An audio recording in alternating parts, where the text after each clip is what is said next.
أعوذ بالله من الشيطان الرجيم. بسم الله الرحمن الرحيم. الحمد لله رب العالمين، نحمده ونستعينه ونستغفره ونعوذ بالله من شرور أنفسنا ومن سيئات أعمالنا. من يهده الله فلا مضل له ومن يضلل فلا هادي له. أشهد أن لا إله إلا الله وحده لا شريك له وأشهد أن محمدا عبده ورسوله. سبحانك لا علم لنا إلا ما علمتنا إنك أنت العليم الحكيم. اللهم علمنا ما ينفعنا وانفعنا بما علمتنا وزدنا علما. اللهم آت أنفسنا تقواها وزكها أنت خير من زكاها أنت وليها ومولاها.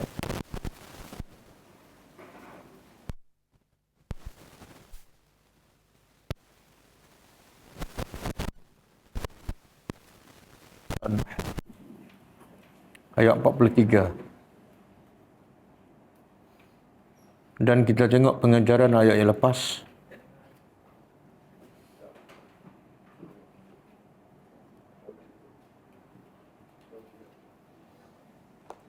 Ayat berapa? Ayat 39. Ayat 39. A'udzubillahi minasyaitonir rajim.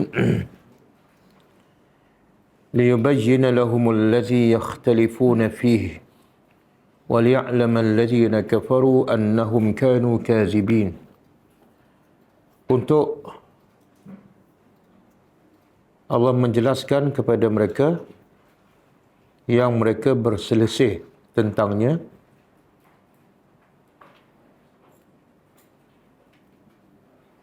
iaitu tentang hari kebangkitan, dan supaya orang-orang kafir mengetahui sesungguhnya mereka adalah pendusta.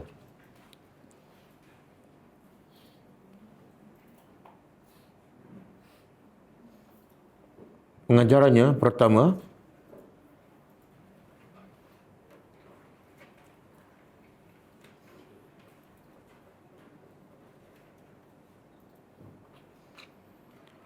antara hikmah Allah membangkitkan manusia setelah kematian ialah untuk menjelaskan kebenaran yang didustakan oleh orang-orang kafir semasa di dunia.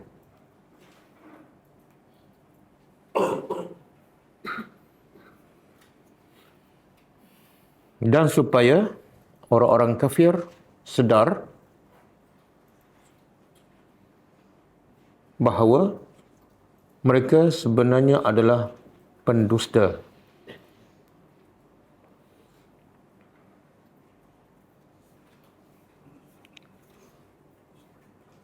Yang kedua,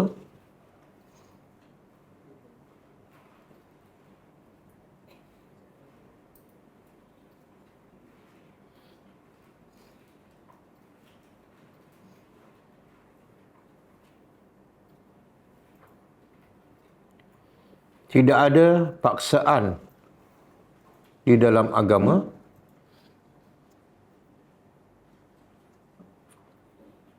kerana hidup adalah ujian.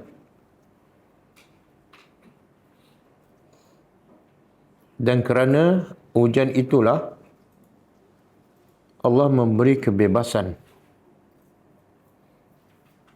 kepada manusia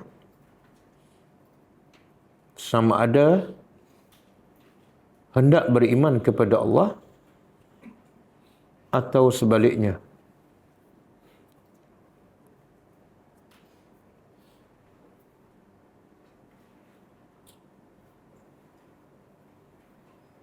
Yang ketiga,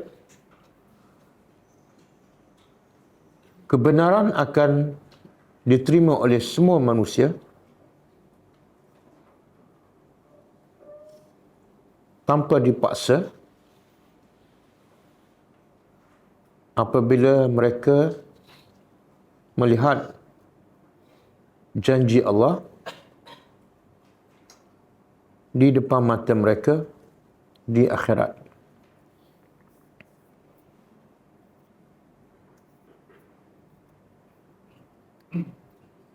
Ayat 40. Innama qawluna li syai'in idza aradnahu an naqula lahu kun fayakun. Maksudnya sesungguhnya hanyalah perkataan kami untuk sesuatu apabila kami berkehendak akan sesuatu itu, maka cukup kami berkata jadilah, maka jadilah ia. Pengajarannya, kebesaran dan kekuasaan Allah, kebesaran dan kekuasaan Allah untuk mencipta sesuatu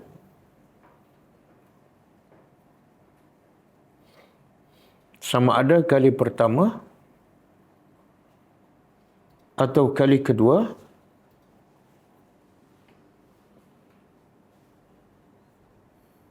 tidak memerlukan masa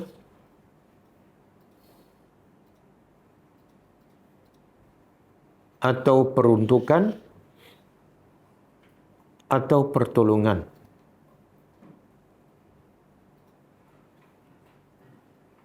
Hanya sekadar berkata kun.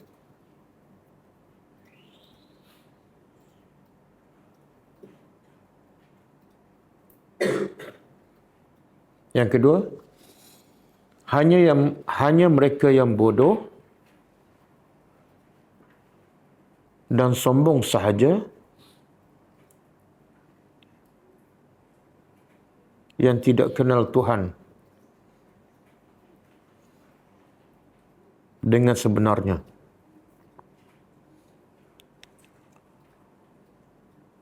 Ayat 41. وَالَّذِينَ هَاجَرُوا فِي اللَّهِ مِنْ بَعْدِ مَا ظُلِمُوا لَنُبَوِّئَنَّهُمْ فِي الدُّنْيَا حَسَنَةً وَلَأَجْرُ الْآخِرَةِ أَكْبَرُ لَوْ كَانُوا يَعْلَمُونَ. Maksudnya, dan orang-orang yang mereka itu telah berhijrah kerana Allah selepas mereka dizalimi, pasti kami akan tempatkan mereka di dunia kebaikan. Dan pastilah ganjaran di akhirat lebih besar jikalau mereka mengetahui. Pengajarannya,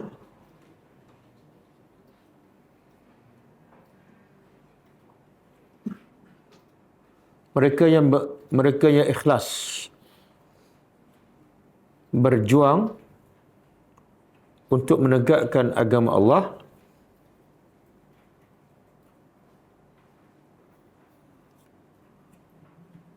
pasti akan dizalimi, diseksa dan mungkin dibunuh. Kerana itu adalah sunnatullah. Kerana itu adalah sunnatullah.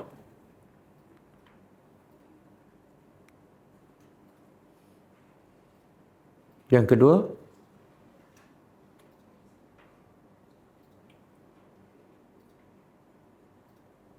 antara proses untuk menjadi manusia yang bertakwa dan mendapat redha Allah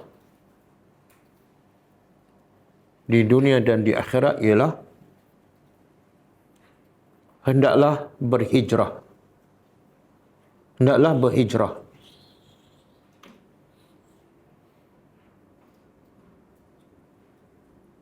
Sama ada berhijrah tempat atau berhijrah meninggalkan perkara yang haram.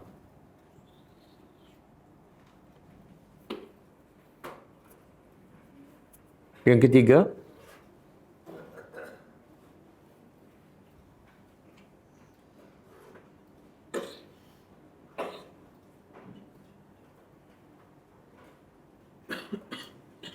penuh, ha?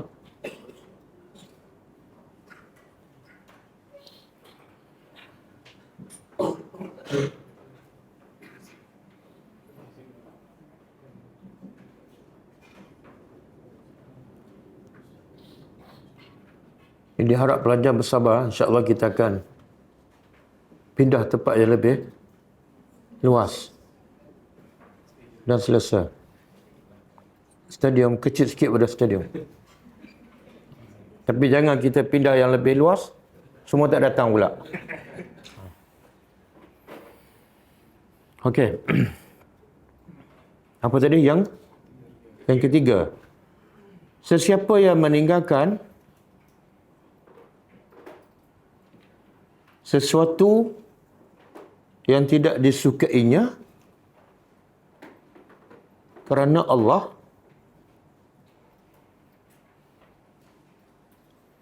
maka Allah akan menggantikan apa yang ditinggalkannya dengan yang lebih baik.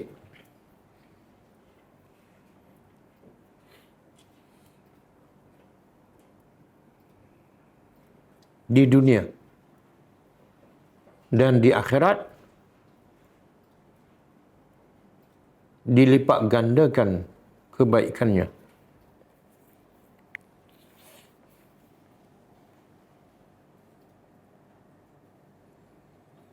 Dalam ayat ini Allah beritahu siapa yang berhijrah kerana Allah setelah mereka dizalimi kerana melakukan kerja dakwah, lalu dizalimi, maka menyebabkan mereka terpaksa berhijrah. Allah akan gantinya, Allah akan tempatkannya di dunia hasanah, kebaikan.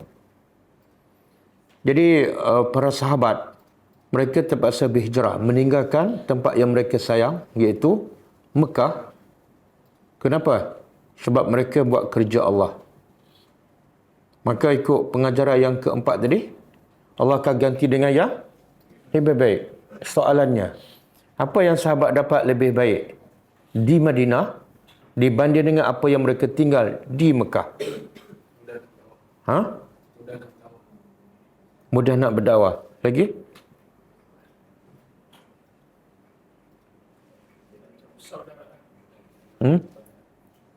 Kebaikan yang paling besar. Mudah beribadat. Ada orang mudah beribadat tapi tak beribadat pun. Kebaikan yang paling besar ialah mereka semakin diridai dan dicintai oleh Allah. Benda-benda macam tu kadang-kadang tak nampak kan. Bila sahabat tinggal Mekah kerana Allah, Allah semakin redha, semakin cinta. Dan bila mereka semakin dicintai dan diridai oleh Allah, hidup mereka semakin bahagia dan tenang. Dan kelebihan lain, mereka dapat tegakkan sebuah negara Islam yang bebas untuk mereka laksanakan hukum Allah, untuk mereka berdakwah, untuk mereka beribadat. Kelebihan lain juga, mereka dapat harta rampasan. Itu kaedah. Kita kena ingat sampai bila-bila. Bila kita tinggal benda yang kita tak suka kerana Allah, maka Allah akan ganti yang lebih baik. Kadang-kadang yang lebih baik bukan dalam bentuk material, tapi dalam bentuk ketenangan jiwa. Okey. Yang keempat. Yang keempat ke? Yang keempat. Hanya manusia yang jahil sahaja yang tidak sanggup meninggalkan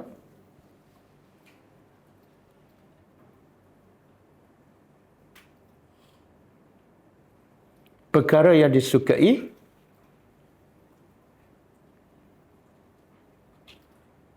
walaupun bertentangan dengan perintah Allah.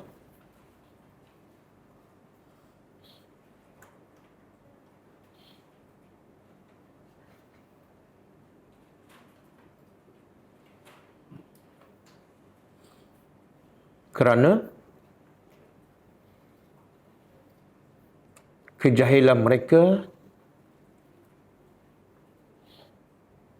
terhadap apa yang dijanjikan oleh Allah.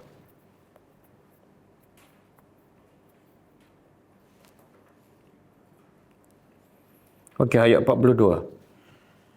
Allazina sabaru wa ala rabbihim yatawakkalun. iaitu orang-orang yang sabar dan hanya kepada Tuhan mereka bertawakal. Pengajarannya, pertama, sabar dan tawakal kepada Allah. Sabar dan tawakal kepada Allah adalah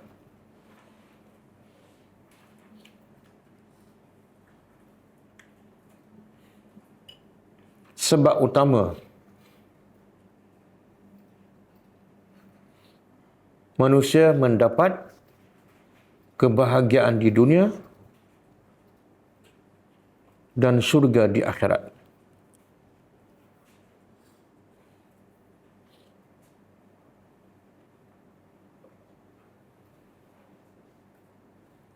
Yang kedua,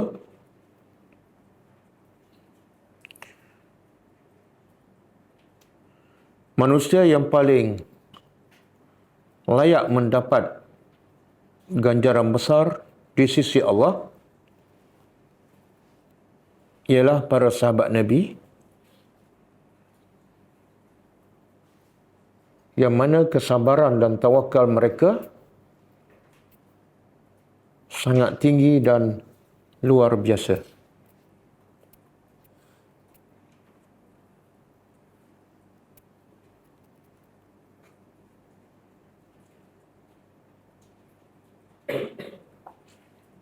Sabar apa ni? Sabar melawan nafsu tinggal tanah air. Sabar nak berhijrah. Dan tawakal apa? Serah pada Allah apa akan berlaku di masa akan datang. Itu dua kunci utama kejayaan para sahabat. Okey, kita sambung tadabbur ayat seterusnya.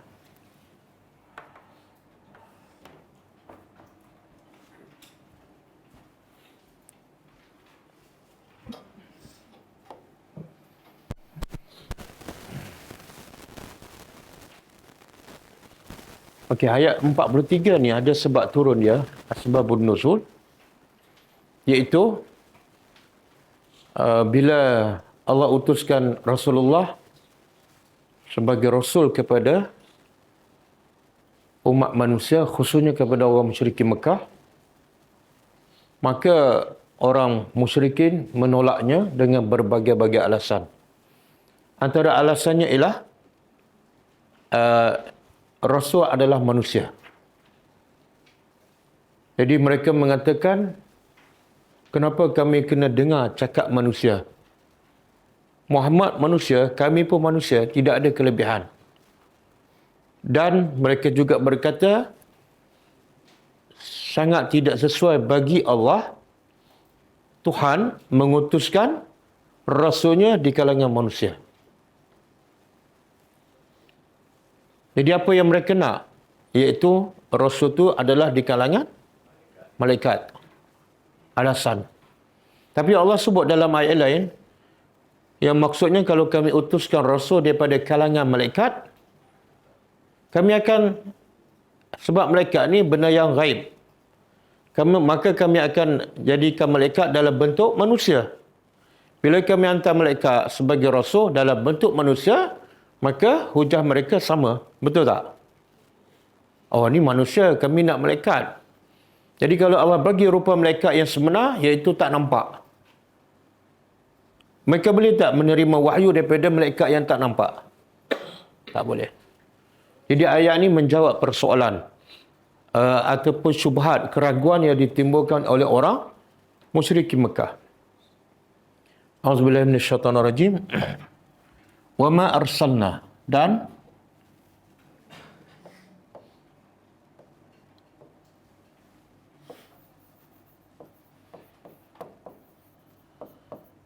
tidak kami utuskan min qablika, dari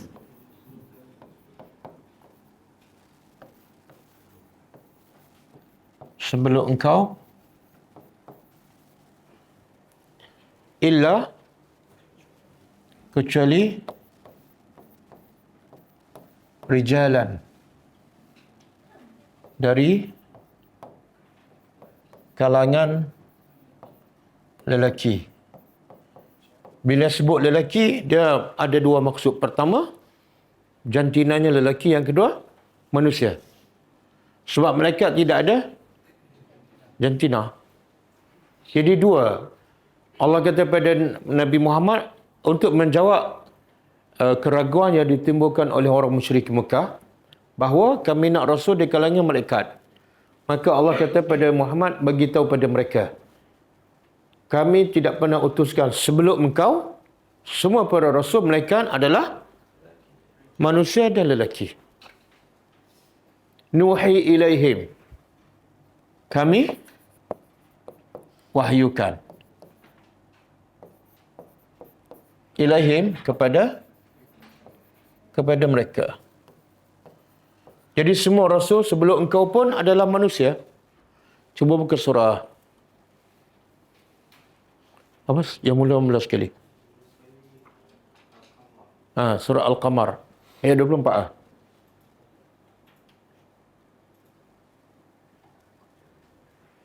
Ini antara hujah mereka.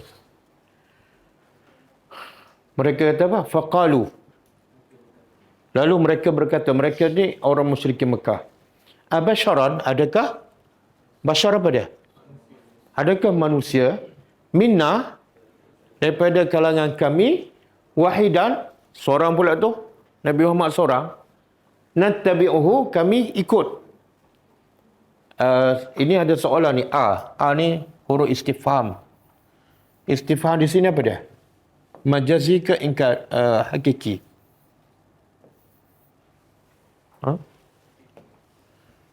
Hakiki ke majazi? Apa dah? Majazi. Iaitu orang musyrikin, dia majazi ada banyak tujuan. Antaranya nak mengikari, nak mencela, nak mengikrar, menguatkan. Di sini mengingkari. Iaitu orang musyrik kata, kami ingkari rasul tu daripada kalangan manusia. Adakah patut manusia daripada kalangan kami yang hanya seorang, kami ikutnya? Adakah patut? Tak masuk akal. Dia lah manusia, patut seorang, kami nak ikut dia. Inna, sesungguhnya kami, izan. Sesungguhnya kami, izan apa dia? Kalau begitu, iaitu kalau kami ikut seorang manusia ni, apa jadi pada kami? Lafi dhalalim wa su'ur. Pasti kami sesat. Wasu'ur, dan celaka. Tengok. Ikut Muhammad, sesat. Makna apa? Bagi mereka, tak ikut Muhammad, betul. Okey. Pengajarannya apa? Ada tak konco-konco orang Quraisy Mekah sekarang, zaman kita sekarang? Ikut Muhammad sesat, ikut guru dia, betul. Ada kan? Cuba tengok IC, dia beranak kat mana? Kata kat Mekah kot. Jadi tengok fahaman, ikut Muhammad sesat. Sebab apa? Alasan Muhammad adalah manusia, kemudian seorang pula. Kemudian ulqiyah, adakah patut diberi az-zikru, peringatan? Adakah patut diberi peringatan ataupun Al-Quran alaihi kepadanya, iaitu kepada Nabi Muhammad, min bainina, daripada kalangan kami ramai-ramai ni, Quran diberi pada Muhammad? Adakah patut? Bal huwa kazzabun asyir, bahkan Muhammad tu adalah pendusta. Tengok pemikiran mereka. Ikut Muhammad sesat. Sedangkan mereka tahu tak siapa Muhammad? Apa mereka gelar? Al-Amin. Bila mereka nak simpan barang, mereka serah pada siapa? Mereka simpan pada orang yang mereka tuduh sesat. Jadi Muhammad yang akhlak paling mulia, dia tuduh sesat. Tapi dia sembah siapa? Berhala. Menunjukkan apa tu? Muhammad yang dia kata Al-Amin, dia kata sesat. Berhala yang tak boleh buat apa, pekak, bisu, tuli, dia sembah pula. Nak kata apa orang macam ni? Adakah berhala lebih baik pada Muhammad? Kalau berhala lebih baik pada Muhammad, simpanlah duit dalam berhala tu. Kenapa simpan kat Muhammad? Betul? Jadi Allah nak bagi apa ni? Kepala mereka dah rosak. Cuba buka surah Yunus ayat 2.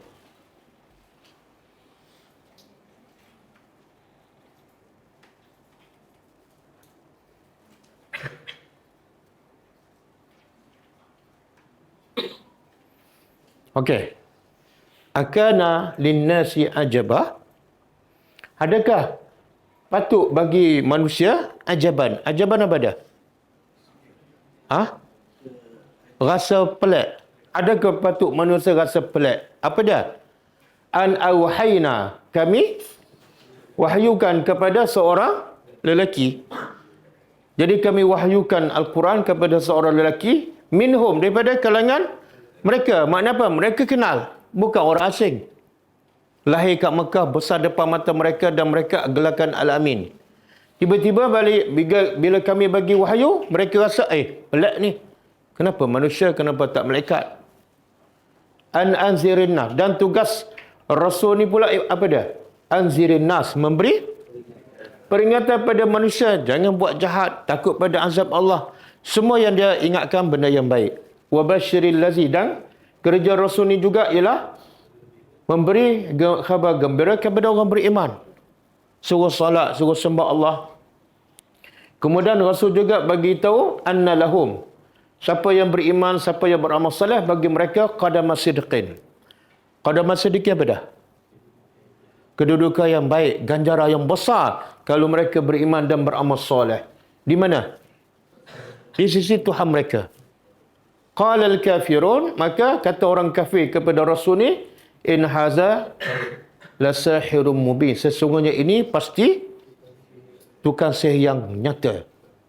Makna Muhammad ni bukan sihir saja, bukan penyihir, tapi penyihir yang jelas. Okey. Jadi ayat ni walaupun turun pada orang musyrikin Mekah, tapi pengajaran untuk kita juga. Siapa yang tak ambil amalan daripada sunnah Nabi, apa saja alasan, dan sebaliknya dia ambil orang yang lebih rendah daripada Nabi, makna ada sedikit persamaan dengan orang musyrikin Mekah. Dia tolak Nabi Muhammad, tapi dia ambil apa? Berhala. Cuma setengah orang tu, dia tolak apa yang Nabi buat, tapi dia ambil bukan daripada berhala, daripada guru dia. Nak samalah walaupun tak sama. Kalau kamu akui Nabi Muhammad terbaik, kenapa ambil yang daripada yang kurang baik? Okey, cuba buka hadis yang diriwayatkan oleh Ad-Dhahhak.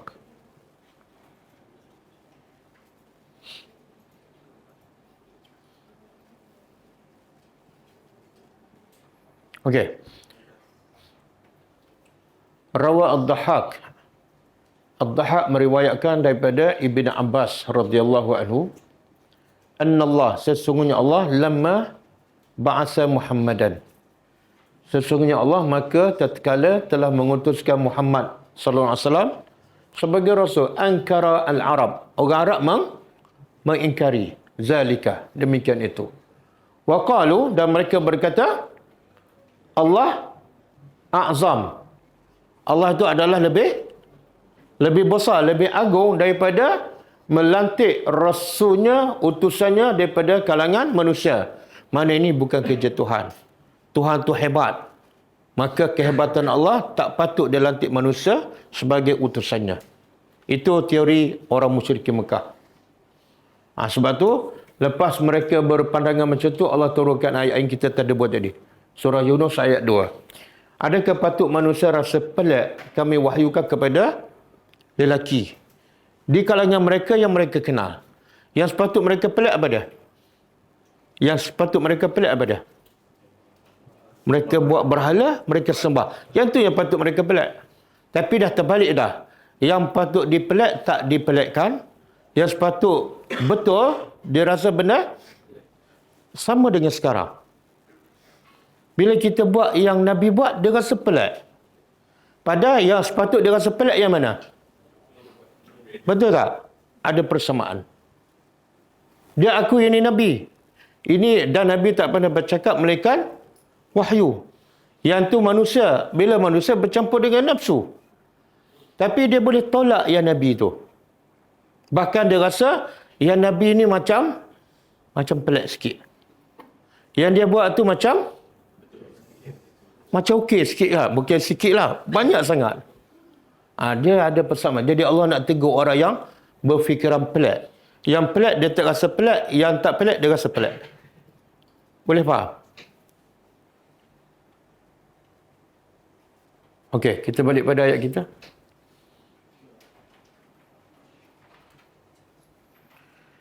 Okey. Kemudian Allah kata apa? Tanya mereka. Kalau mereka kata, Rasul ni mesti apa? Mesti malaikat. Tanya mereka, fas'alu. Maka, tanyalah mereka.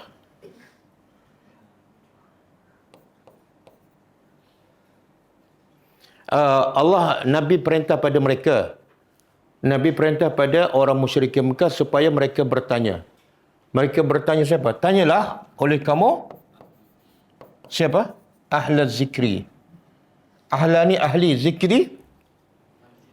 Zikri dalam ini banyak. Dalam Quran bila sebut zikri dia banyak maksud. Ada az-zikru makna dia Al-Quran. Ada zikru makna dia berzikir. Dan ada zikru makna Al-Kitab. Di sini ahli zikri ialah ahli kitab. Beritahu mereka supaya mereka bertanya ahli kitab. Kitab apa ni? Kitab Taurat dan Injil. Sebab orang musyrikin Mekah tak ada kitab. Kan? Dia tak ada kitab. Jadi bila dia tak ada kitab, bila dia nak ilmu dia tanya orang yang ada kitab, iaitu orang Nasrani dan Yahudi. Tanyalah ahli kitab, suruh mereka tanya ahli kitab, in kuntum, sekiranya kuntum adalah kamu la ta'lamun, tidak mengetahuinya. Tidak mengetahui apa ni? Tidak tahu apa? Kalau mereka betul-betul tak tahu bahawa semua rasul sebelum engkau adalah manusia dan lelaki, okey. Cuba tanya ahli kitab. Sebab ahli kitab ada ilmu. Dalam kitab mereka ada menceritakan rasul sebelum tu manusia ke malaikat. Kalau dia tanya, ahli kitab akan jawab apa? Kita tahu tak? Sebelum ni kita ada belajar, saya lupa surah apa. Orang Yahudi, orang Nasrani, orang musyrikin. Tiga-tiga ni semua mendakwa Ibrahim beragama mereka. Betul? Yahudi kata apa? Kami ni, agama kami sama dengan agama Ibrahim. Nasrani pun sama.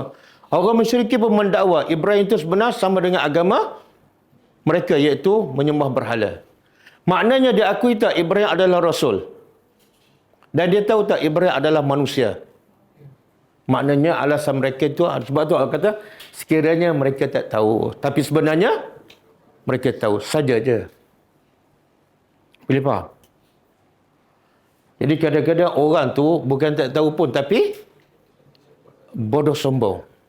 Jadi kalau bodoh sombong, kita berhujah juga. Jangan kita labelkan dia. Kita berhujah. Cuba cek dalam kitab dulu. Kan? Sama tak amalan kamu dengan Al-Quran? Sama tak amalan kamu dengan? Cuba cek dulu. Okey, ayat ni fas'alu ala zikri, walaupun turun asalnya kepada orang musyrikin Mekah. Tapi pengajarannya adalah umum. Ada kaedah mengatakan al-ibrah bi umumil lafzi laisa bi khususi as-sabab. Pengajaran adalah berdasarkan keumuman lafaz, bukan disebabkan peristiwa yang khusus. Walaupun ayat ini turun pada orang musyrikin, tapi pengajaran untuk semua. Apa pengajarannya? Apa pengajarannya? Bila kamu tak tahu, wajib bertanya. Dari mana perkataan wajib bertanya? Dari mana? Fas'alu. Ini fi'il apa ni? Amar. Fi'il amar menunjukkan perintah. Perintah menunjukkan wajib. Jadi bila la ta'lamun, wajib bertanya. Makna mafhum sebaliknya, kalau kamu tak tahu, kamu tak tanya, apa hukumnya? Berdosa. Berdosa. Ramai tu orang buat apa-apa, dia tak bertanya. Hentam je. Hukumnya berdosa. Cuba buka surah Al-Isra. Surah Al-Isra. Ayat 18. 36. Surah Al-Isra ayat 36.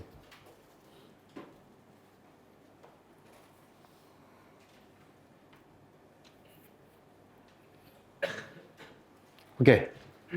Auzubillahi minasyaitonir rajim. Wala takfu. Cuba terjemah.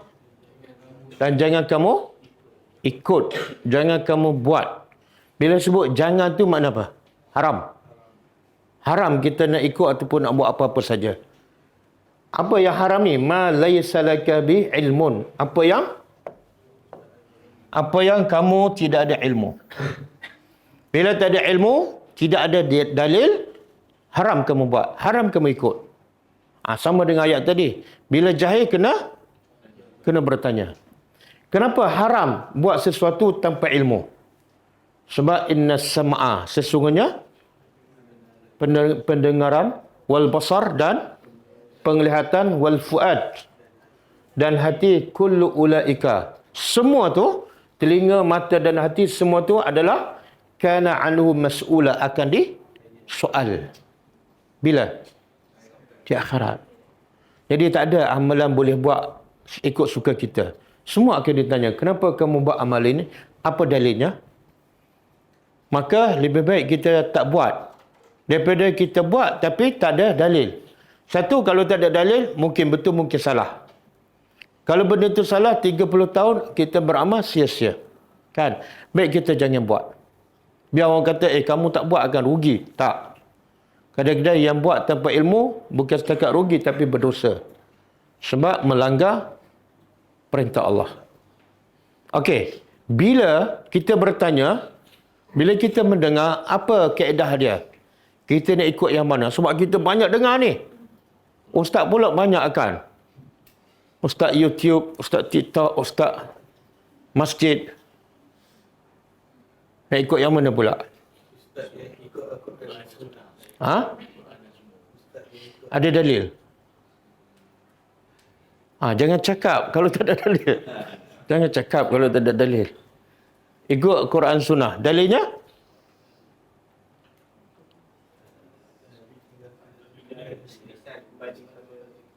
Nabi tinggalkan Quran dan Sunnah. Okey, itu hadis lah. Ayat Quran. Cuba buka surah Az-Zumar. Ayat 18. Last sekali.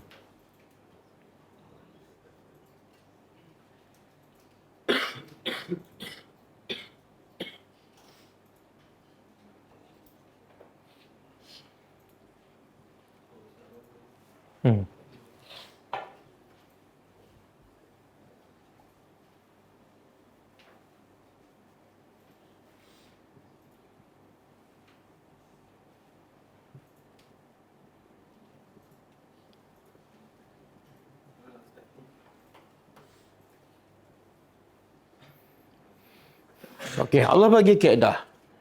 Allah suruh bertanya dan Allah kata haram kamu buat apa saja tanpa ilmu. Tiba-tiba kita ada bertanya tapi banyak jawapan. Maka kaedahnya nak ikut yang mana satu? Jawapannya dalam ayat ini.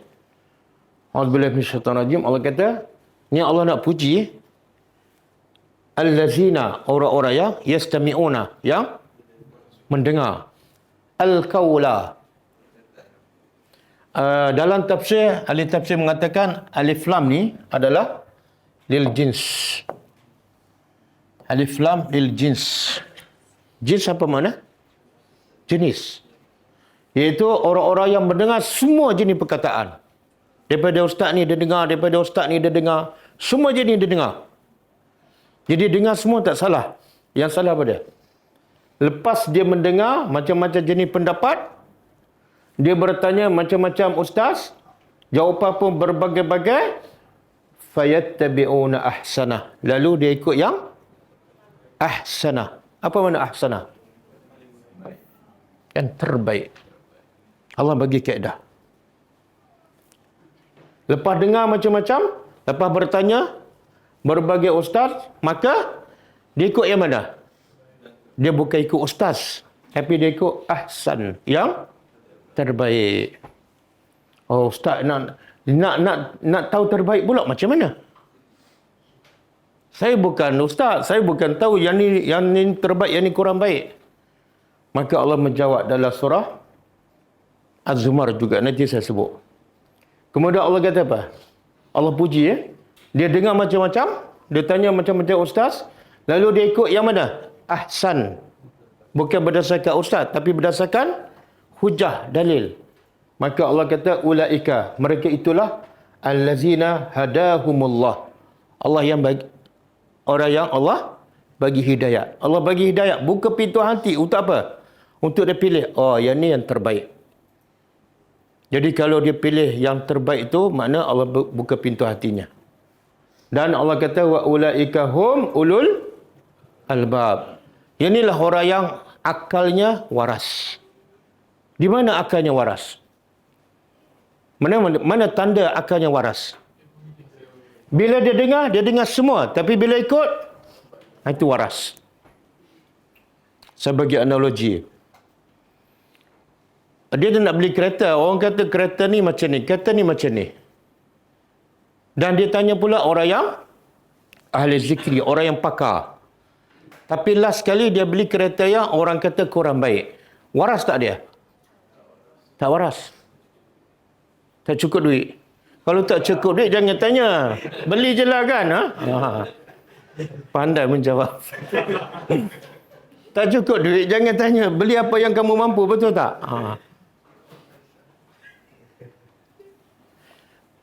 Bila dia nak beli makanan kan, dia tanya orang, restoran mana yang paling sedap. Tiba-tiba orang begitu, restoran ni paling sedap dan paling murah. Tengok-tengok dia makan kat gerai juga. Waras tak? Tak waras. Bila dia sakit, dia tanya siapa? Bukan bomoh lah, doktor lah.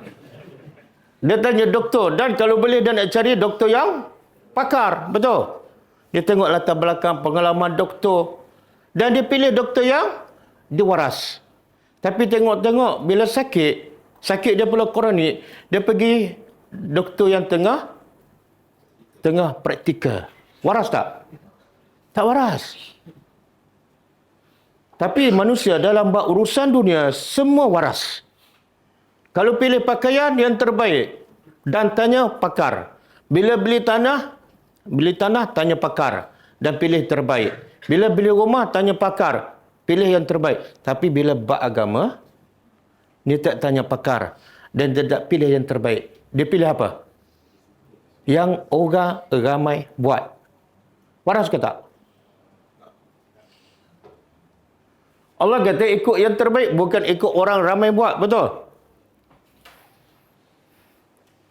Jadi, kita nak tahu yang mana terbaik. Muka surah ni juga, cuba angkat sikit.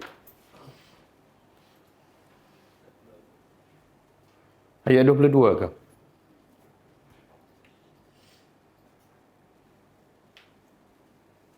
Ada 23. Okey. Allah nazzala, telah menurunkan ahsan al-hadis.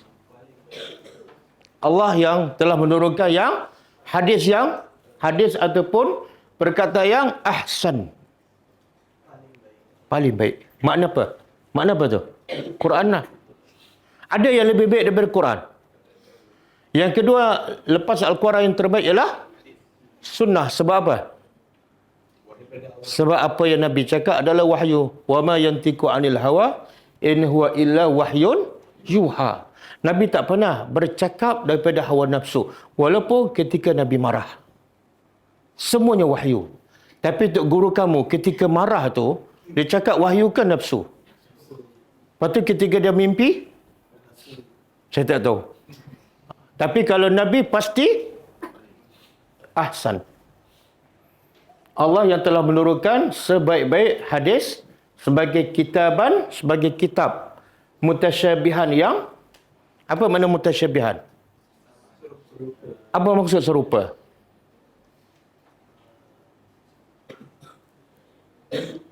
Maksud serupa ialah semua ayat Al-Quran daripada surah Fatihah sampai surah An-Nas tujuannya satu je. Betul? Apa dia? Nak mengajak manusia supaya kenal Allah, mentauhidkan Allah dan hanya betul, semua ayat Quran daripada Fatihah sampai sama je. Matlamatnya sama. Sama ada dalam bentuk akidah ke, dalam bentuk hukum hakam ke, ataupun dalam bentuk cerita-cerita kisah-kisah. Mutasyabihan sama. Sebab tu kisah Nabi Musa berulang tak? Dan banyak lagi ayat-ayat yang berulang. Kemudian masaniyah. Masaniyah apa dah? Berulang. Ada pendapat mengatakan seperti Fatihah. Fatihah diulang-ulang dalam solat 17 kali sehari. Yang kitab terbaik itu apa sifatnya? Taksya'irru minhu juludul lazina. Bila dibaca kitab yang terbaik itu, julud, kulit-kulit orang yang takut Tuhan mereka, taksya'irru, gementar. Ini sifat Al-Quran. Bila dibaca, apa yang gementar? Kulit. Kemudian, kulit dan hati mereka gementar. Kenapa? Ila zikrillah kepada... siapa yang gementar ni? Siapa yang gementar bila baca Al-Quran? Allazina yakhshawna rabbahum, yang takut pada Tuhan mereka. Kita sejak daripada mula baca Quran sampai hari ini, berapa kali gementar bila baca Quran? Berapa kali? Oh, ni dah tengah kira kan ni? Banyak kali sangat tu. Bila kita tak gementar, tak rasa apa-apa, makna apa? Ni, sebab Allah kata, bukan semua orang gementar. Yang gementar ialah yang takut Tuhan mereka, yang kenal Tuhan. Bila kita baca Quran, tak rasa apa-apa, kita bukan jenis orang yang yakhshawna rabbahum. Kita tak kenal Tuhan. Lagi teruk baca Quran, malas. Baca Quran, tertidur. Yang gementar bukan kita, Quran gementar tengok kita. Baru buka aku dah terus tidur. Kemudian lepas tu, lepas gementar, dia tak lama gementar. Talinu. Kemudian lembut. Talin, maklin. Maklin, mak lembut kan? Bukan orang ni, ini ilmu tajwid. Maklin. Lembut hati-hati mereka dan kulit mereka ila zikrillah. Ada ahli tafsir mengatakan gementar bila baca ayat tentang azab Allah. Gementar, takut. Macam Umar pernah sakit bila baca tentang azab Allah. Dan bila lembut, bila baca tentang nikmat-nikmat dalam surga. Zalika hudallah. Itulah petunjuk Allah yang Allah beri petunjuk dengannya siapa yang dia kehendaki, dan siapa yang Allah sesatkan tidak ada baginya yang boleh memberi hidayah padanya. Okey. Jelas tak? Jelas tak? Bila tak ada ilmu, wajib apa? Bila tak bertanya, apa hukum? Dosa. Dan bila nak buat apa-apa, jangan buat. Sehinggalah kita pastikan dalilnya. Okey. Dan boleh tak kita dengar macam-macam? Boleh. Tapi syaratnya apa? Lepas dengar, kena ikut yang terbaik. Bukan berdasarkan orang, tapi berdasarkan dalil. Bukan berdasarkan ustaz. Okey. Kita balik pada ayat kita.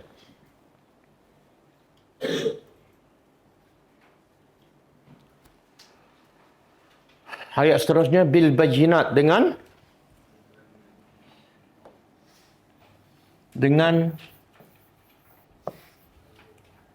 keterangan.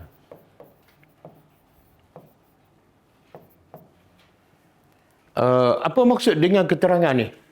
Ada pendapat pertama, tidak kami utuskan sebelum engkau wahai Muhammad melainkan semuanya manusia dan lelaki. Apa mereka bawa? Bayinat.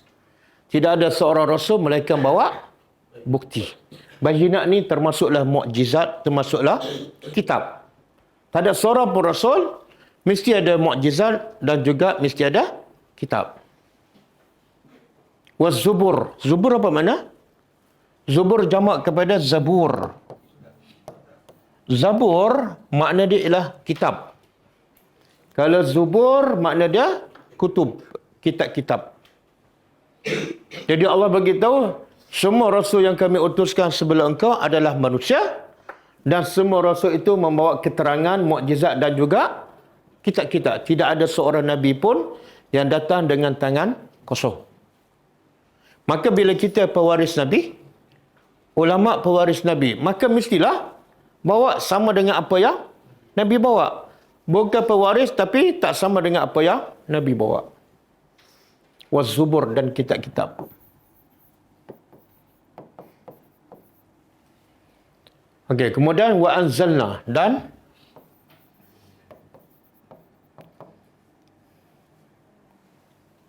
kami telah turunkan ilaika kepada engkau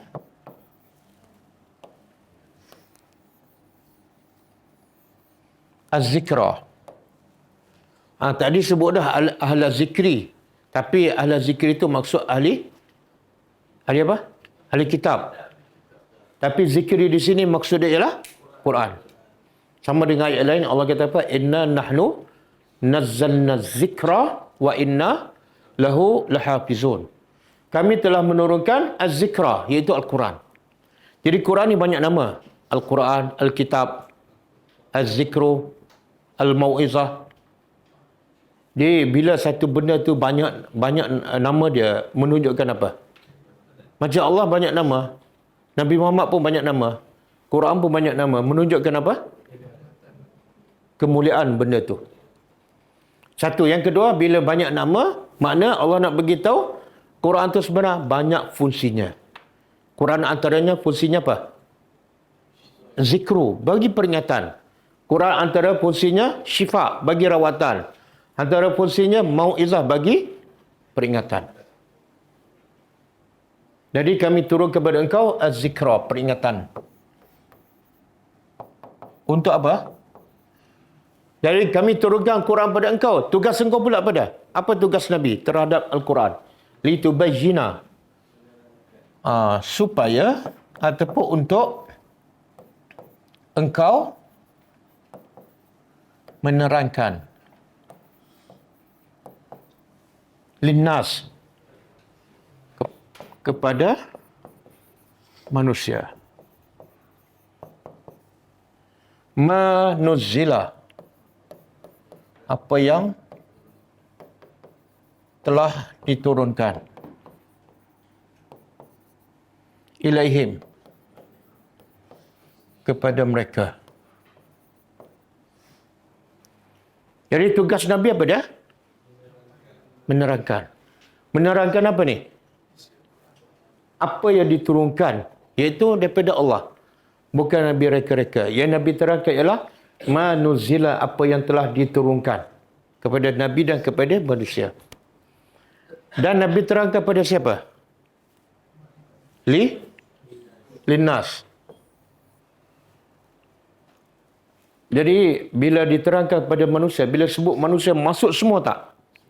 Yang kafir, yang wanita, lelaki, yang dewasa, yang muda, masuk semua tak? Jadi Quran ni sesuai tak untuk sesemua? Untuk semua.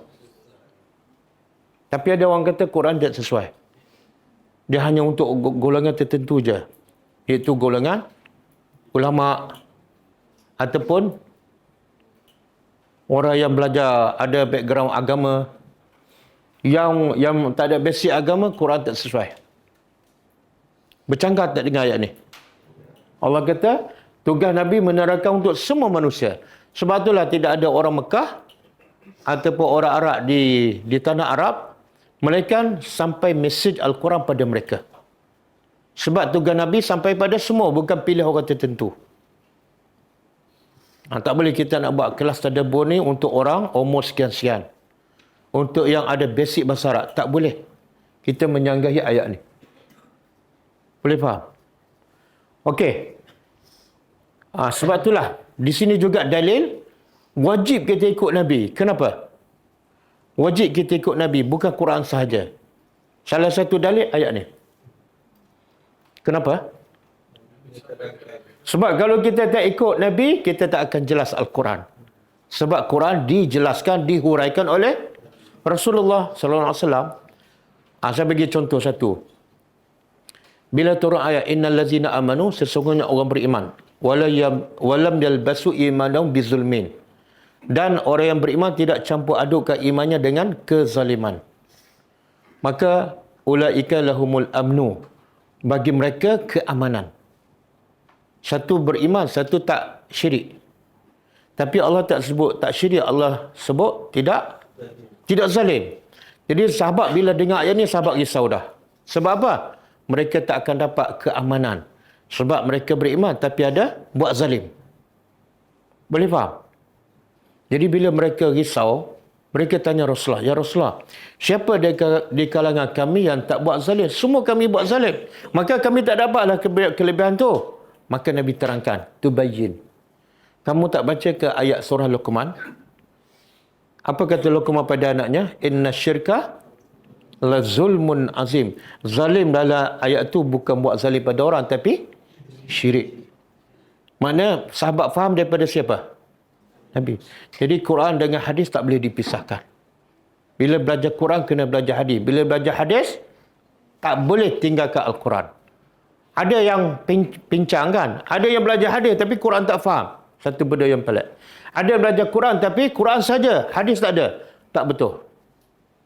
Sebab tu bila kita ajar Quran kena ada hadis. Kalau tak, Quran tak akan jelas. Sebab yang menjelaskan Al-Quran ialah hadis. Cuba buka surah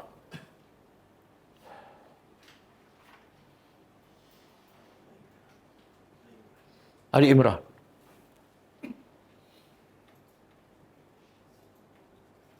Tak, sebelum tu Al-A'raf. Ayat 139.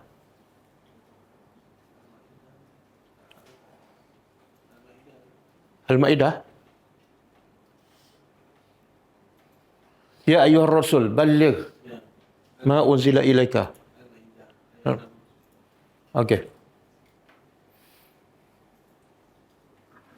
Ya ayyuhar rasul, wahai rasul, balligh. Ini kerja engkau. Kerja engkau pada balligh, sampaikan ma unzila ilaika, apa yang diturunkan kepada engkau. Kewajipan engkau sampaikan. Sampaikan apa? Yang diturun pada engkau. Jangan lebih pada itu. Jangan tunggu mimpi je. Mimpi je sampai. Mimpi je sampai. Bukan. Sebab tu bila orang Mekah tanya Nabi tentang apa? 3 perkara kan? Satu tentang roh. Yang kedua tentang Ashabul Kahfi. Yang ketiga tentang Zulkarnain. Dah orang musyrikin nak ambil soalan daripada siapa? Orang Yahudi Madinah. Jadi orang Yahudi kata, kamu tanya Muhammad.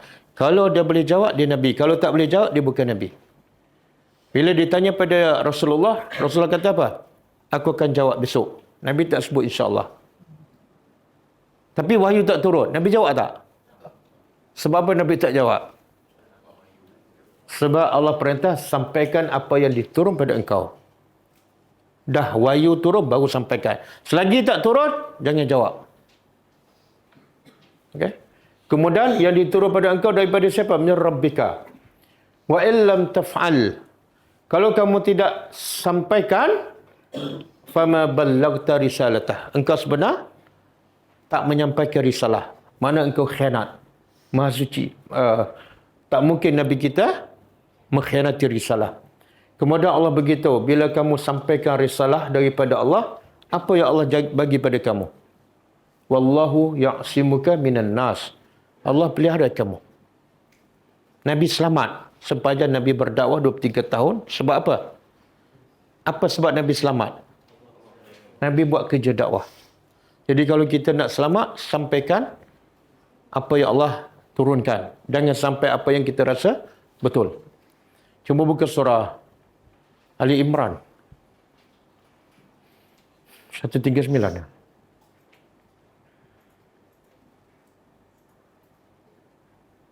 Okey.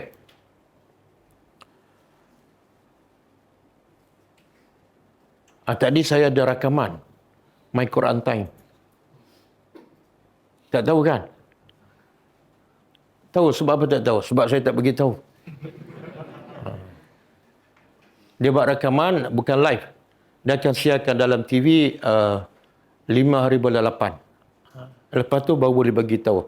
Tapi saya bagi tahu sekarang tak apalah selepas rakaman. Jadi antara ayat yang saya hurai tadi ayat ni lah. Allah kata apa? Haza bayanun linnas. Ini adalah bayan. Keterangan untuk manusia. Apa maksud bayan di sini? Apa maksud bayan? Quran. Kenapa Allah tak kata haza Quran? Sebab Allah nak beritahu sifat Quran adalah bayan, jelas. Sifat Quran memang jelas. Jelas untuk siapa ni? Allah tak kata haza bayanun lil ulama. Tak. Haza bayanun lil ustaz. Tak. Semua manusia jelas bagi Quran. Bagi siapa yang nak faham. Yang tak jelas tu sebab apa? Sebab tak nak faham. Jin yang kafir pun boleh faham, betul tak? Jin pun dengar sekali jelas. Dan orang musyrikin, orang macam Bilal. Bilal ni asalnya apa? Hamba. Mana IQ dia rendah ke tinggi? Oh, sedap kata ke Bilal. Tapi Bilal ahli syurga tahu. Dia asalnya hamba kan? Kalau logiknya IQ dia rendah. Tapi bila dengar Al-Quran, dia faham tak? Dia asalnya hamba dan bukan bangsa Arab. Tapi jelas. Sebab apa? Sebab Quran untuk semua manusia. Jadi saya tak faham. Setengah ustaz kata, Quran ni untuk orang yang levelnya tinggi. Allah kata untuk linnas. Mana ada li manusia tinggi? Mana ada? Ada saya dengar kuliah maghrib di satu surau. Kebetulan saya dekat situ.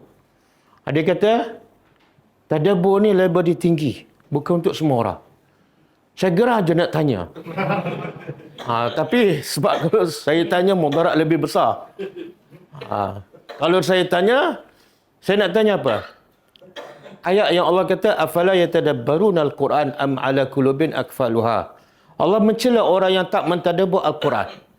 Kalau kamu kata tadabbur untuk level yang tinggi, kenapa Allah cela orang yang tak tadabbur? Faham tak? Kenapa Allah nak cela orang yang tak tadabbur? Sedangkan tadabbur untuk orang yang level tinggi. Dan ayat ni kenapa Allah kata bayanul linnas? Jelas. Bayan apa makna? Jelas untuk manusia. Kamu kata jelas. Tapi untuk orang yang bercanggah dengan Quran.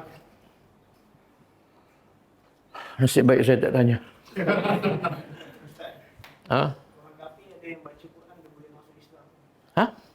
Ya. Semua sahabat Nabi asalnya orang kafir. Jadi orang kafir, sahabat Nabi asalnya orang musyrikin kan? Majoriti penyembah berhala musyrikin. Jadi level dia tinggi ke rendah?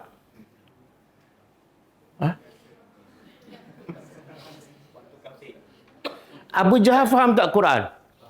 Faham. Jadi level Abu Jahal tinggi ke rendah? Dia kata untuk orang yang tinggi. Jin pertama kali dengar, jin kafir. Level dia tinggi ke rendah? Subhanallah. Allah kata, Syahrul Ramadan allazi unzila fil Quran hudan linnas. Tapi akhirnya yang ikut siapa? Hudan linnas. Bayan linnas. Kalau jelas untuk semua manusia. Tapi bila hudan dan mau'izah lil muttaqin. Nampak? Beza. Quran jelas untuk semua manusia. Tapi akhirnya, siapa yang menjadikan Quran sebagai petunjuk dan mengambil sebagai mau'izah? Siapa? Bukan An-Nas. Orang muttaqin saja. Faham? Jadi di sini bayan untuk semua manusia tidak ada hudan dan mau'izah. Tidak ada. Sebab bukan semua manusia dapat hudan. Maka Allah kata, bayan saja. Kalau untuk semua manusia, bayan. Tapi hudan dan mau'izah bukan untuk semua manusia. Dia hanya untuk orang yang bertakwa. Apa mana takwa? Buat apa yang Allah suruh. Macam mana dia nak tahu yang itu Allah suruh kalau dia tak faham Al-Quran? Tinggal apa yang Allah larang. Macam mana dia nak tinggal kalau dia tak faham isi kandungan Al-Quran? Okey.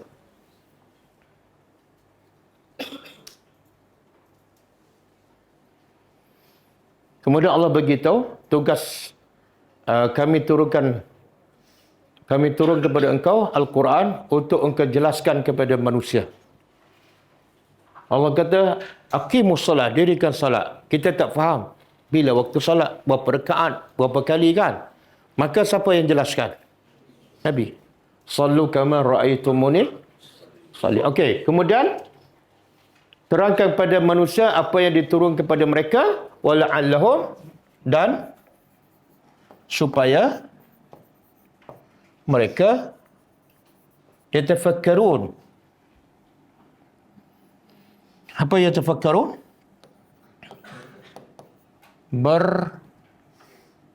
Berfikir.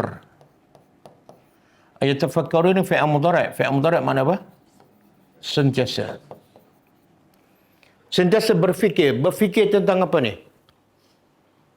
Berfikir tentang apa? Allah tak sebut. Tentang wahyu. Makna apa tu? Wahyu kena fikir. Kalau orang baca saja dia fikir tak? Tak. Fikir ya? Ayat ni apa maksud dia? Apa pengajarannya? Apa kita kena buat? Apa kita kena tinggal? Jadi Allah nak puji orang yang beriman ialah bila baca Quran dia guna fikiran.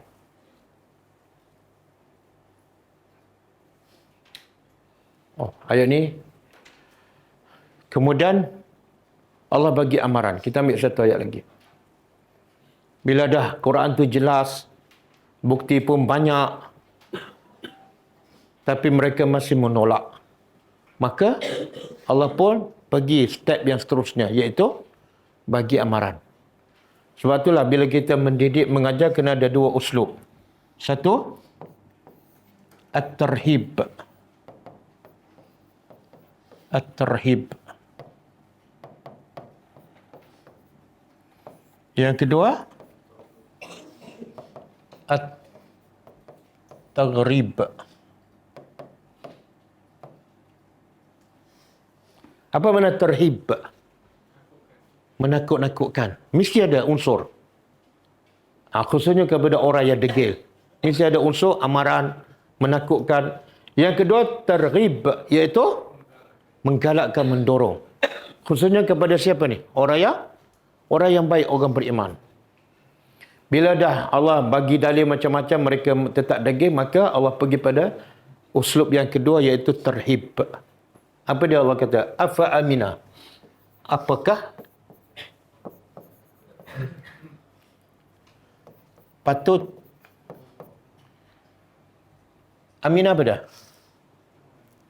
Apakah patut rasa aman, rasa selamat? Siapa ni? Allazi, orang-orang yang makaru. Makaru apa dia? Wa makaru wa makarallah wallahu khairul makirin. Orang-orang yang merancang as-sayyi'at, kejahatan. Kejahatan ialah syirik pada Allah dan merancang supaya orang lain pun syirik macam mereka. Maka adakah patut orang ni rasa aman? Rasa aman daripada apa? An yakhsifallah, dari yakhsif apa dia? Allah membenamkan. Sebagaimana Allah benamkan Siapa yang manusia yang Allah benamkan dia dalam tanah? Qarun. Yakhsifa. Daripada Allah membenamkan.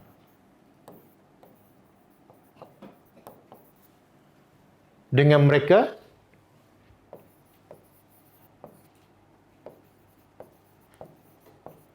al-ardah, ke bumi ataupun ke dalam bumi.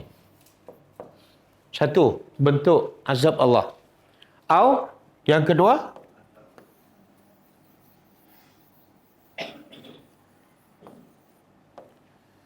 atau ya'tiyahumul azab, datang kepada mereka azab min haitsu, dari arah ataupun dari keadaan la yash'urun, mereka tidak sedar. Okey, apa yang Allah nak begitu dalam ayat ini? Yang saya terjemah tu yang tersurat. Yang tersiratnya apa?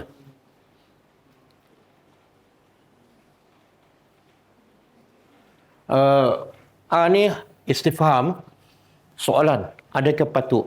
Dan dia adalah majazi. Tapi apa maksudnya? Apa tujuannya?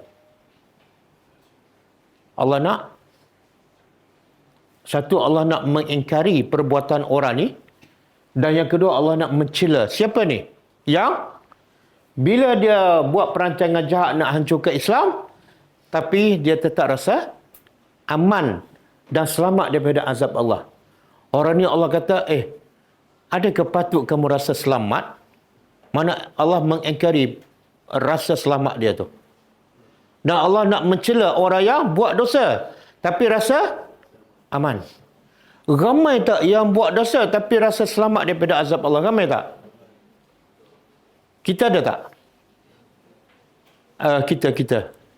Orang memang ramai lah. Kita sendiri ada tak? Bila kita buat dosa rasa okey je. Ada. Contoh masa mengumpat. Ada tak masa mengumpat rasa takut je? Ataupun rasa macam lancar je? Mana rasa aman tak masa mengumpat? Rasa aman, lepas tu sambung lagi. Dia bersiri tu. Dia tak ada istighfar kan? Itu makna rasa aman. Orang beriman apa dia? Sifat orang beriman. Buat dosa ke tak? Buat dosa. Tapi selepas buat dosa apa dia? Ada dalil. Ada dalil. Wallazina iza fa'alu fahisha. Orang puji orang bertakwa. Orang bertakwa tapi buat fahisha, dosa besar. Au zalamu anfusahum. Ataupun buat dosa kecil, zalim pada diri sendiri. Apa sikap mereka? Zakarullah. Terus ingat pada Allah. Terus ingat pada rahmat Allah, keampunan Allah, dan fastaghfaru. Terus bertaubat. Dan mereka walam yusirru, mereka tidak kekal dalam dosa. Sedangkan wahum ya'lamu, mereka tahu itu dosa dan Allah akan azab mereka. Mereka terus bertaubat. Itu orang beriman. Tapi bila buat dosa, okey je. Buat lagi, okey je. Ini dosa besar. Ini Allah nak mencela ni. Sebab tu ulama kata dosa besar ada dua jenis. Kita tahu kan dosa besar dengan dosa kecil. Apa beza dia? Apa beza dosa besar dengan dosa kecil? Contoh. Contoh dosa besar apa dia? Syirik lagi? Berzina. Bunuh. Derhaka pada minum arak. Semua kita sebut dosa besar yang kita tak buat. Saya nak dosa besar yang kita buat. Riba. Oh, riba buat lagi?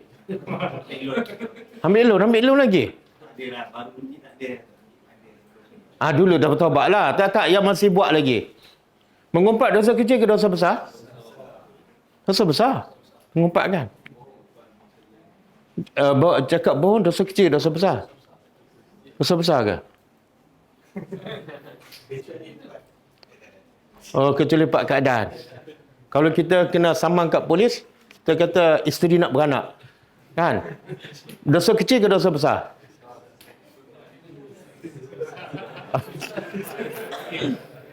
Ustaz, masa tu dosa kecil. Nah. Tapi satu dosa kecil. Kadang-kadang dosa kecil tapi boleh naik jadi dosa besar. Macam mana tu? Bila kita buat dosa kecil berterusan. Contoh kita membazirkan. Setiap hari membazir makanan. Setiap hari. Maka jadi dosa besar. Setiap hari membazir masa kan? Jadi dosa besar. Dan bila kita buat dosa kecil berterusan jadi dosa besar kan? Kita rasa aman ke rasa takut?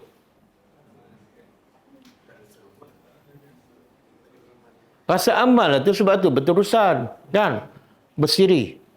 Jadi dosa besar ada dua jenis. Satu, dosa besar yang zahir, yang nampak, yang jelas. Satu, dosa besar yang batin. Dosa besar tapi batin, yang tak nampak, tak jelas. Okey, dosa besar yang jelas macam tadilah minum arak, derhaka kepada mak bapak, syirik, bunuh orang, berzina. Itu semua orang tahu. Dan kita, siapa yang buat pun dia sedar. Tapi ada dosa besar yang batin, orang tak sedar. Apa dia? Apa dia?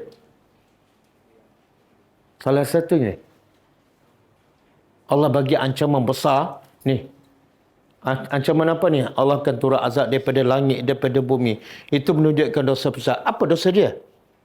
Bila dia buat dosa, dia rasa aman. Rasa aman daripada dosa adalah dosa besar.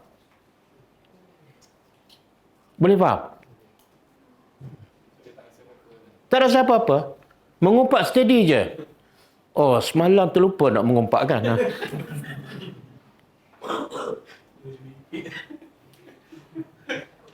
Rasa macam tak buat sesuatu lah. Makna dia rasa aman lah tu. Rasa aman. Okey. Dosa besar juga yang batin, ya Allah laknat dalam Al-Quran. Tapi ramai orang tak sedar, iaitu sembunyikan ilmu. Allah laknat tak? Apa dia? Innal ladzina yaktumuna ma anzalallah innal ladzina yaktumuna ma anzalna minal bayyinat. Sesungguhnya orang yang menyembunyikan apa yang kami turunkan minal bayyinat, daripada keterangan. Min ba'dima bayyanahu linnas. Setelah kami jelaskannya kepada manusia. Lepas tu Allah kata apa? Ulaikal ladzina yal'anahumullah. Mereka itu Allah laknat, dan semua para pelaknat melaknat mereka. Bila laknat dosa besar. Apa dosanya? Sembunyikan ilmu. Ramai tak berilmu tapi tak sampai dan dia tak rasa bersalah. Ramai. Itu dosa besar. Dan antara yang Allah laknat juga ialah Allah melaknat Bani Israel sebab apa? Bila melihat kemungkaran tapi tak. Kita banyak tak melihat kemungkaran. Dan kita tak cegah. Dan kita tak rasa apa-apa pun. Ada? Ada. Kadang-kadang kemungkaran dalam rumah kita. Ni. Rasa aman bila buat dosa adalah dosa besar. Dan Allah sebut dalam surah apa ni? Surah yang biasa kita baca. Saya terjemah. Lepas tu sebut ayatnya. Adakah patut kamu rasa aman kepada Tuhan yang berada di langit daripada menurunkan azab ke atas kamu? Surah Al-Mulk. Cuba baca ayat tu. Aamintum man fis samai an yakhsifa bikum aamintum ay apa? Sebab ada baca tadi, jadi lupa dah. Ada dua ayat kan? Amintum satu lagi. Amintum. Makna dia, adakah patut kamu rasa aman bila buat dosa besar tapi rasa selamat daripada azab Allah? Adakah patut? Tak ada siapa yang selamat. Maka ayat itu juga mendorong supaya orang yang buat dosa besar terus bertaubat. Okey. Ni. Amintum man fis samai an yakhsifa bikumul arda fa idza hiya tamur. Maka bumi itu bila Allah benamkan bumi itu bergoncang, adakah patut kamu rasa selamat? Amintum, ataupun adakah patut kamu rasa aman? Man fis sama, daripada Tuhan yang boleh mengutuskan ke atas kamu hasibah. Hasibah apa dia? angin yang bersamanya ada batu. Fasata'lamuna, ketika itu kelak kamu akan tahu bagaimana peringatan aku kepada kamu. Ini. Jadi semoga memberi peringatan pada kita. Bila buat dosa, jangan sikit pun ada rasa selamat. Orang beriman, bila buat dosa, dia rasa gelisah. Dan mendorong dia untuk terus bertaubat kepada Allah. Wallahu a'lam.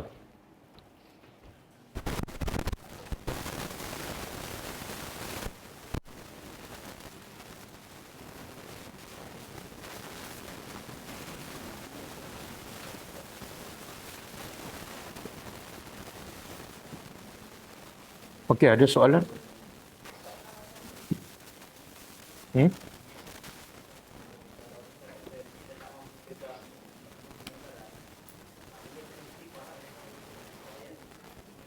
Tak, dia kalau tak mampu, sebab tu Allah tahu kemampuan kita.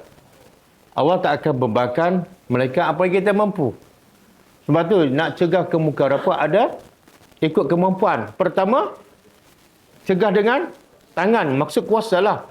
Tapi kalau kamu tak mampu, turun yang kedua, iaitu dengan lidah. Kalau tak mampu juga dengan lidah, dengan bagi nasihat, maka paling kurang mesti benci. Bila kamu tak benci langsung, istighfar. Tapi jangan, setiap kali tengok kemungkaran, terus yang nombor 3. Aku benci. Tapi tak pernah tegur. Itu kena istighfar.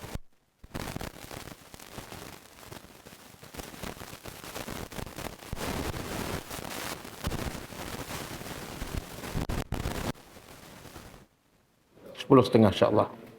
Kita tutup dengan membaca tasbih kafarah. Subhanakallahumma wa bihamdika asyhadu an la ilaha illa anta astaghfiruka wa atubu ilaik. Assalamualaikum warahmatullahi wabarakatuh.